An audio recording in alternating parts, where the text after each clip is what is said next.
Hello everyone, welcome back to the Python series. So ఈరోజు topic ఏంటంటే మనం sequence and also ఒక స్ట్రింగ్ని for లూప్తో print చేద్దాం.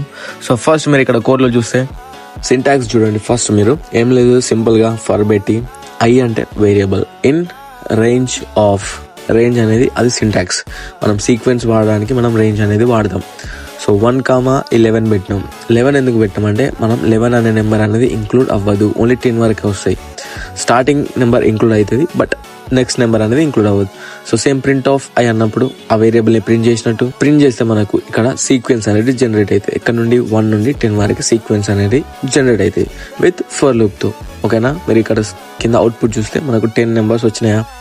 ఇంతే సింపుల్, పిచ్ లైట్. అండ్ ఇప్పుడు మనం స్ట్రింగ్ని ప్రింట్ చేద్దాం విత్ ఫర్ లూప్తో. మనం వైల్ లూప్తో ఎలా ప్రింట్ చేయాలో తెలుసుకున్నాం సో ప్రీవియస్ వీడియోలో. సో ఇప్పుడు మనం ఏం చేయాలంటే, so A equals to code with PK, అదొక స్ట్రింగ్ని పెట్టినాం. సో ఇప్పుడు ఏం చేసినామంటే మనం ఓన్లీ జస్ట్ ఫర్ పెట్టి ఫర్ ఐఎన్ ఆ వేరియబుల్ పెట్టాలి. ఫర్ ఐఎన్ ఏ అని పెట్టి కాలన్ పెట్టి 4 స్పేసెస్ ఇచ్చి ప్రింట్ ఆఫ్ ఐ అనే వేరియబుల్ని ప్రింట్ చేస్తే మనకు ఇండివిజువల్గా మనకు కోడ్ విత్ పీకే అనేది మనకు సపరేట్గా కింద వస్తుంది అవుట్పుట్ కింద. ఓకేనా, సో సింపుల్గా మనకు అదేముండదు, ఇన్షియలైజర్ ఉండదు, టర్మినేషన్ కండిషన్ ఉండదు, అప్డేటెడ్ స్టెప్ అయితే ఏముండవు. సింపుల్గా మనం అవుట్పుట్ చూస్తే మీరు ఇక్కడ కింద కోడ్ విత్ పీకే అని ఇట్లా స్ట్రైట్గా వచ్చినాయి. సో ఇంతే simple. So this is the topic for today.